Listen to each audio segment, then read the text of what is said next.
வணக்கம். டிவிடெண்ட் பங்குகள தேர்ந்தெடுக்கும் போது இது நல்லதா இல்ல அது நல்லதான ஒரு குழப்பம் வருதா? இனி கவலைப்படாதீங்க. இந்த பகுதியில டிவிடெண்ட் ஈல்ட் மற்றும் பே அவுட் ரேஷியோ இந்த ரெண்டு சிம்பிளான கருவிகளை வச்சு எப்படி ஸ்மார்ட்டா ஒரு முடிவு எடுக்கிறதுன்னு பார்க்க போறோம். வாங்க நம்ம முதலீட்ட அடுத்த லெவலுக்கு எடுத்துட்டு போலாம். முதல்ல இந்த நம்பரை பாருங்க. $5.26 பில்லியன். இது என்னன்னு நினைக்கிறீங்க? இது வேற யாரும் இல்ல, உலக புகழ்பெற்ற முதலீட்டாளர் வாரன் பஃபெட் டிவிடெண்ட் மூலமா மட்டுமே ஒரு வருஷத்துக்கு சம்பாதிக்கிற தோராயமான தொகை. மலைப்பா இருக்குல்ல?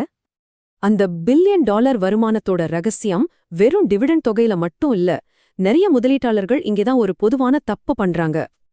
ஆமா, ஒரு கம்பெனி எவ்ளோ டிவிடெண்ட் கொடுக்குதுன்னு அந்த வெறும் நம்பரை மட்டும் பார்த்தா அது நம்மள தப்பான முடிவுகளுக்கு கொண்டு போய் விட்டுடும். அது முழு கதையும் நமக்கு சொல்லாது. சரி, இப்போ உங்ககிட்ட ஒரு சின்ன கேள்வி. நான் காட்ட போற 2 கம்பெனில எந்த கம்பெனியோட டிவிடெண்ட் பெட்டர்னு நீங்க நினைக்கிறீங்க? கொஞ்சம் யோசிச்சு பாருங்க. இங்க பாருங்க, கம்பெனி ஏ ஒரு ஷேருக்கு $100 டிவிடெண்ட் கொடுக்குது, ஆனா கம்பெனி பி $200 கொடுக்குது. பார்த்த உடனே அடா கம்பெனி பி தான் பெஸ்ட்னு தோணும் இல்லையா? ஆனா ஒரு நிமிஷம், அதோட ஷேர் விலையும் பாருங்க. கம்பெனி ஏவோட ஷேர் விலை $1000, ஆனா பியோட விலை $5000. இப்போ உங்க பதில் என்ன? இந்த மாதிரி குழப்பத்தை எல்லாம் தீர்க்கிறதுக்கு நமக்கு உதவுற முதல் கருவிதான் டிவிடெண்ட் ஈல்ட். இதுதான் நமக்கு ஒரு நியாயமான ஒப்பீட்டை கொடுக்கும். டிவிடெண்ட் ஈல்டுனா என்ன தெரியுமா? ரொம்ப சிம்பிள். நீங்க முதலீடு செஞ்ச பணத்துக்கு டிவிடெண்ட் மூலமா எவ்ளோ % வருமானம் கிடைக்குதுன்னு காட்டுறது தான் இது. இதோட ஃபார்முலாவும் ரொம்ப ஈஸி. ஒரு வருஷ டிவிடெண்ட இப்போதைய ஷேர் விலையால வகுக்கணும், அவ்வளவுதான். இப்படி செய்யும்போது ஷேர் விலை கம்மியா இருந்தாலும் சரி, அதிகமா இருந்தாலும் சரி, உண்மையான வருமானத்தை நம்மால நேருக்கு நேரா ஒப்பிட முடியும். சரி, இப்போ நம்ம கணக்குக்கு வருவோம். கம்பெனி ஏக்கு $100 $1000 வகுத்தா நமக்கு கிடைக்கிறது 10%. ஆனா கம்பெனி பிக்கு $200 $5000 வகுத்தா கிடைக்கிறது வெறும் 4% தான். பாத்தீங்களா வித்தியாசத்தை? இப்போ பாருங்க உண்மையான வினர் யாருன்னு. இந்த சார்ட் ரொம்ப தெளிவா காட்டுது. கம்பெனி ஏ தான் நீங்க போட்ட காசுக்கு ரொம்ப அதிகமான வருமானத்தை கொடுக்குது. அதனால வெறும் டிவிடெண்ட் தொகையை மட்டும் பார்த்து ஏமாந்துடாதுங்க. ஈல்டு தான் உங்க முதலீடோட உண்மையான பவரை காட்டும். ஆனா ஒரு முக்கியமான விஷயத்த ஞாபகத்துல வச்சுக்கணும். ஷேர் விலை தினமும் ஏறும் இறங்கும் இல்லையா? அதனால ஈல்டும் மாறிக்கிட்டே இருக்கும்.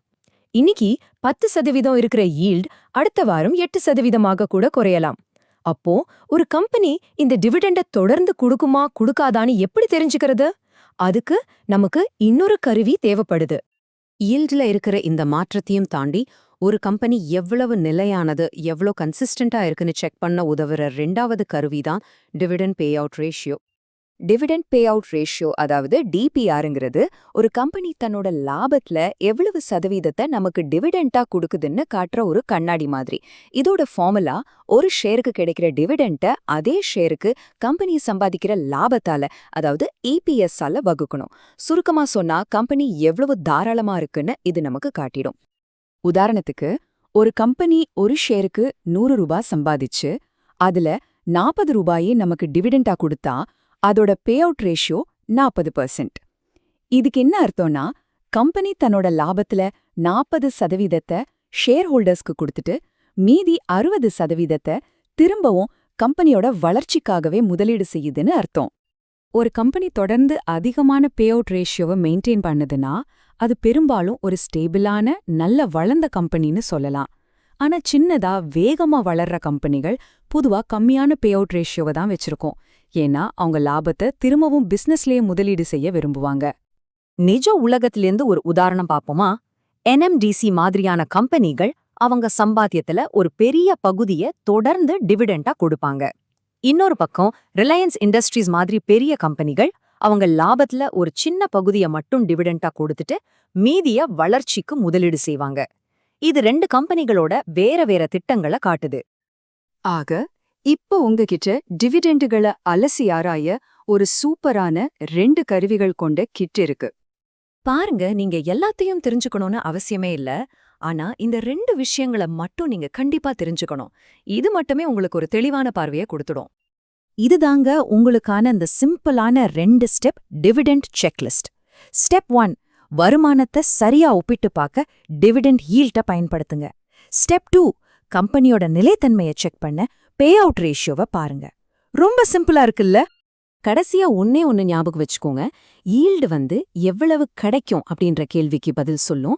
பே அவுட் தொடர்ந்து கிடைக்குமாங்கிற கேள்விக்கு பதில் சொல்லும். இந்த ரெண்டையும் சேர்த்து பார்த்தா மட்டும்தான் ஒரு டிவிடெண்ட் பங்கோட முழு கதையும் உங்களுக்கு புரியும்.